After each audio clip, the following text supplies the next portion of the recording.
द्रौपदी के श्राप के कारण कुत्ते खुले में सहवास करते हैं, लेकिन क्या यह बात सत्य है या फिर अंधविश्वास? क्योंकि सभी जानवर तो खुले में ही सहवास करते हैं, उनके पास उनका घर तो होता नहीं है। फिर कुत्ते का खुले में सहवास करने के पीछे द्रौपदी के श्राप की असली सच्चाई क्या है? दोस्तों, ये तो हम सभी लोग भली भांति जानते हैं कि द्रौपदी का विवाह कुंती के 5 पुत्रों से हुआ था और तभी यह तय किया गया कि द्रौपदी एक वर्ष में केवल एक ही पांडव के साथ समय व्यतीत करेगी। और यह नियम भी बनाया गया कि जब वो किसी एक पांडव के साथ अपने कक्ष में समय व्यतीत कर रही होगी, तब वो पांडव अपनी पादुकाएं कक्ष के बाहर ही निकाल देगा, जिससे उन्हें देखकर कोई दूसरा पांडव कक्ष में प्रवेश ना कर सके।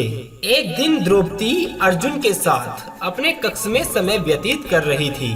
दोनों ही बहुत सुखद समय व्यतीत कर रहे थे, एक दूसरे की बातों में खोए दोनों उस समय आनंद ले रहे थे। तभी उनके कक्ष के बाहर एक कुत्ता आया। उसने अर्जुन की पादुकाओं को अपने मुंह में दबाया और जंगल की ओर चला गया। जंगल जाकर वह कुत्ता अर्जुन की चरण पादुकाओं से खेलने लगा। उधर भीम अपने कक्ष में जा रहे थे। उन्होंने देखा कि द्रौपदी के कक्ष के बाहर कोई चरण पादुकाएं नहीं हैं। इसका मतलब है कि कक्ष में कोई और पांडव नहीं है, केवल वो अकेली ही कक्ष में है।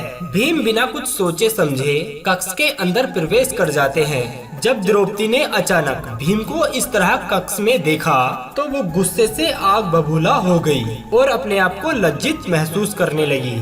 गुस्से में लाल द्रौपदी ने भीमसेन से पूछा कि आप कक्ष के अंदर ऐसे कैसे प्रवेश कर सकते हो, जबकि कक्ष के बाहर निकली चरण पादुकाएं इस बात का संकेत देती हैं कि कक्ष के अंदर अर्जुन है। द्रौपदी को शांत करते हुए भीमसेन ने कहा कि बाहर तो कोई चरण पादुकाएं नहीं हैं, तभी तो मैंने कक्ष में प्रवेश किया है। अगर मुझे प्रवेश द्वार पर कोई पादुकाएं दिखाई देती तो मैं कक्ष में प्रवेश नहीं करता।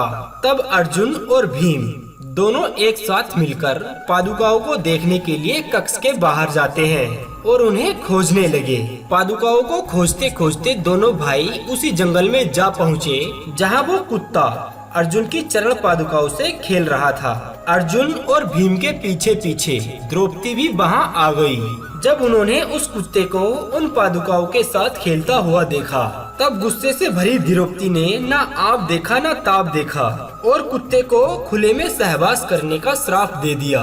उन्होंने श्राप देते हुए कुत्ते से कहा कि आज तुम्हारी वजह से मुझे भीमसेन के सामने लज्जित होना पड़ा है, इसलिए मैं तुम्हें और पूरी कुत्ता जात को यह श्राप देती हूँ कि आज के बाद तुम खुले में ही सहवास करोगे।